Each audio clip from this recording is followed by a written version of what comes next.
ఓం శ్రీ సాయినాథాయ నమః.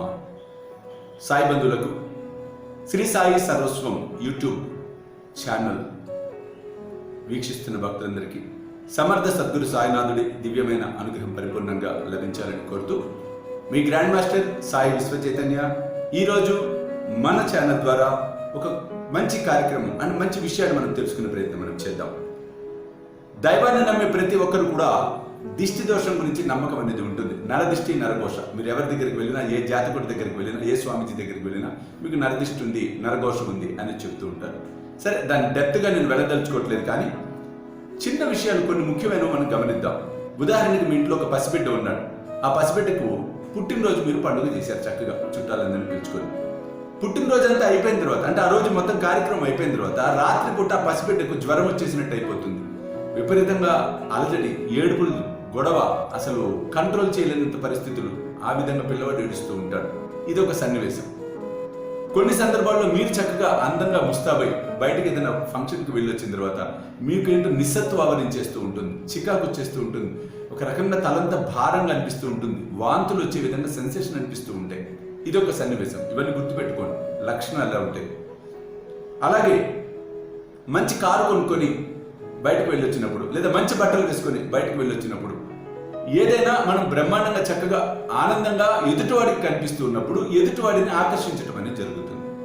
ఆ ఎదుటివాడిని ఎప్పుడైతే మనం ఆకర్షింపచేస్తూ ఉంటామో వాడు మంచి వ్యక్తి అనుకోండి, పాజిటివ్ వ్యక్తి అనుకోండి, అంటే సరైన వ్యక్తి అనుకోండి, వాడు సంతోషపడతాడు, లేదా పట్టించుకోకుండా వెళ్ళిపోతాడు, బాగున్నారా అనుకుంటాడు. కానీ లోపల అసూయ ద్వేషాలతో ఉన్నవాడు, విలన్ స్వభావాలు ఉన్నవాడు, రాక్షసత్వం ఉన్నవాడు, వాడికి ఎలా అనిపిస్తుంది? వీడి దుంపదేగా, వీడు బ్రహ్మాండం ఉన్నాడే, వీడు నాశనం అయిపోను, మనకన్నా బాగున్నాడే అంటే వెంటనే నెగిటివ్ మాటలు మనసులో వాడికి కనిపిస్తూ ఉంటాయి. అసూయ పుట్టుకొస్తూ ఉంటుంది, ద్వేషభావన కలుగుతూ ఉంటుంది. అంటే చెడు దృష్టి మనల్ని అటాక్ చేయడం అనేది జరుగుతూ ఉంటుంది. మన చుట్టూతో ఒక ఆరా ఉంటుంది. మన ఆరా ఎప్పుడైతే క్షీణిస్తుందో, నెగిటివ్ ఆరా ఎప్పుడైతే ఎక్కువైపోతూ ఉంటుందో చికాకులు ఎక్కువైపోతాయి, నిద్ర పట్టకపోవడం అవుతూ ఉంటుంది. అనేక రకాల క్రియలు మనల్ని, మన పిల్లల్ని ఇబ్బంది పెట్టడం అనేది జరుగుతుంది. మీరేం ఆందోళన చెందకండి. ఇంత చెప్పారు, మరి దీనికి ఏంటి పరిష్కారం? మరి చాలా మంది చెప్పారు, నేను చేశాము, అంత సరిగ్గా లేదే అని. కానీ ఇప్పుడు వినబోయే పరిష్కారం ఎక్స్ట్రాడినరీ, 100% ఇట్ వర్క్స్. మీరు చేయవలసిందల్లా ఒకటే. మీరు ఎక్కడికన్నా బయటకు వెళ్ళొచ్చినా, మీ చంటి బిడ్డలు పుట్టినరోజు జరిపినా, లేదా మీ ఇంట్లో ఏదైనా వివాహాది శుభకార్యాలు జరిపినా, ఏ కార్యక్రమాలు గ్రాండ్గా చేసినా మీరు ఒక క్రియ చేయండి. ఒకవేళ గృహప్రవేశం చేశారనుకోండి, గృహప్రవేశం చేస్తే మీరు చేయవలసిందల్లా చక్కగా ఒక ముద్ద కర్పూరం తీసుకొని, పెద్ద గడ్డ తీసుకోండి. ఏది గృహప్రవేశం చేసిన గృహానికి నేను ముందు చెప్తాను. దాన్ని కుంకుమలో ముంచేయండి. చక్కగా కుంకుమ అంటుకుంటుంది.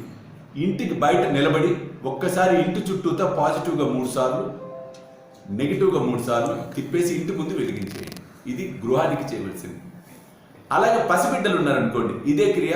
చిన్న కర్పూరం ముద్ద తీసుకొని కుంకుమలో ముంచి ఆ బిడ్డడికి పాజిటివ్ డైరెక్షన్లో 3 సార్లు, నెగిటివ్ డైరెక్షన్లో 3 సార్లు, పైనుంచి కిందకి దిగతురుపు తుడిచి బయట క్యారిడార్లో వెలిగించేయండి. అట్లా ఎవరికైనా సరే దిష్టి తగిలిందనే అనుమానం కలిగినప్పుడు కర్పూరమును కుంకుమలో ముంచి, కర్పూర కుంకుమ దిష్టి కనుక మీరు తీస్తే ఇమ్మీడియట్గా రిలీఫ్ మీకు కలగడం ముమ్మాటికి వాస్తవం.